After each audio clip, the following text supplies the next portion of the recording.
DNA is not continuing to be healthy, and we're passing that on to our children, and we're not establishing the kingdom of heaven on earth, we're only establishing the love for possessions, physical and material possessions, leaving us to be depressed.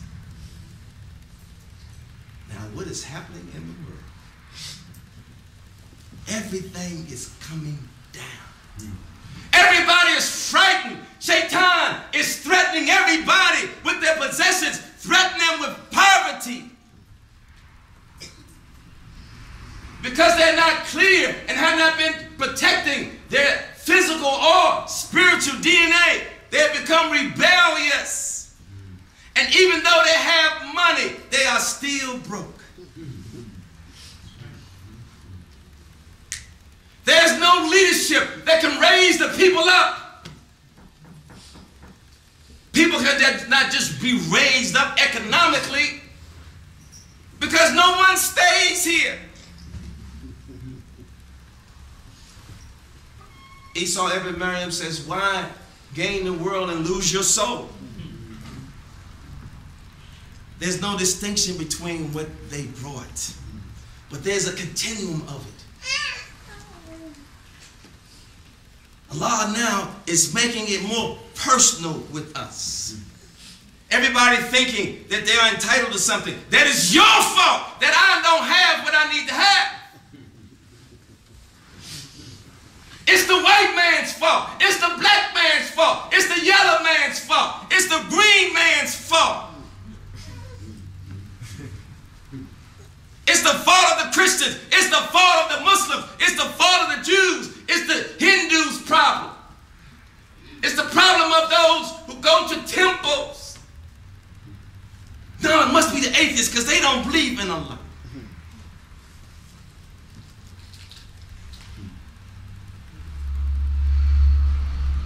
Everyone responds. Allah Almighty is irresistible. The only way people don't respond is that Allah Almighty is not present. When we reject our reality of ourselves, we open up poverty to ourselves. Even though we're busy, we still have wants and needs. And we are in poverty. And we complain. And we curse Allah. Why would Allah do me like this? I made my breast. I fasted during Ramadan. I read the whole Quran. I'm a good person. But we forget. We only remember Allah Almighty when we're in dire straits. We're having difficulties. Then we blame Allah. Blame ourselves. Reflect. And that's why Ramadan is a time of reflection.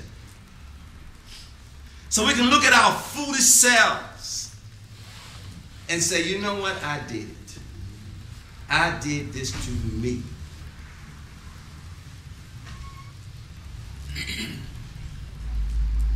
And if you want to be free, you got to say, I can't do this to me. Or nobody else. And so those people that struggle with themselves, see, it's not so much of just not drinking anything during the daylight hours or eating anything or staying away from your carnal desires. We have to fast from bad thinking, bad behavior. We have to fast to the point that we realize that Allah Almighty has sent me here as one of His servants so that Allah may use me to do what He has programmed in my spiritual DNA to do. It is Allah doing it through ourselves. People say, you know what? If it wasn't for me, you wouldn't have that. We don't do anything. But we do this. You never thank someone without saying thank you and I thank Allah. Why?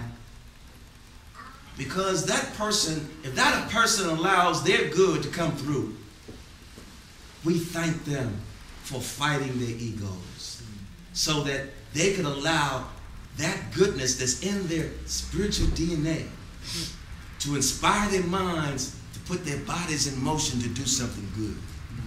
So we say, Jazakallah khair. Thank you, and I thank Allah Almighty. It's not complete. You just thank that person. It's not complete. That person takes on a burden. You have to say, yes, thank you, and thank Allah. These are simple manners. Simple adab, good manners. We must teach our children to always be grateful. And those things that you are in need of and you desire and you don't have, Allah says, turn to me. Turn to me. And that's why he said that all those who were offered turning to him, what a beautiful fellowship he had with them. Did those prophets punch a clock? Who knew about Moses? Everybody know about Moses going in the morning, punch a clock, and then come home and then do what he had to do? What was his job? What was Abraham's job? What was Jesus Christ's job? What was Prophet Muhammad's job? What was David's job? What was Yusuf's job? Yusuf was in prison. He was in prison. How does somebody be in prison, come out and be the advisor to the king and overrun everything? We wish. Come right out of prison, go right into the White House. From the outhouse to the White House. But guess what? That's a reality. With our Lord, from wherever we are, we can go from wherever we are to where we need to be in a twinkling of an eye. It is all based on our intentions and the uncertainty of those intentions. Ramadan should teach us how to be certain. Nobody can say that their sustenance didn't increase this Ramadan. I bet a couple of things came your way you didn't expect it. And if you had intentions, strong enough intentions, you would have got more. Because everything is open. Allah is just. Allah says, what are you asking for? What you want to reach? You want to reach those blessings that Allah says He don't measure.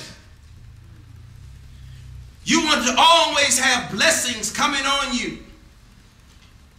whether you're asking or not, whether you need it or not. Because it is a blessing too if you don't need it. It's a blessing. And if you need it and you get it, it's a blessing.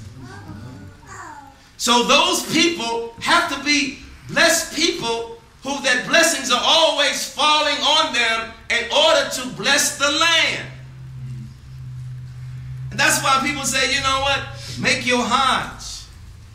Because the Hajj, the Kaaba, is a blessed place. To make it at least once in your lifetime. But the Kaaba is blessed. It is not the Kaaba that gives it honor. It is who is at the Kaaba that brings it honor. The sincere believers, those sincere servants, seen and unseen. Hagar is buried right there at the Kaaba. Hagar, the mother of Ishmael.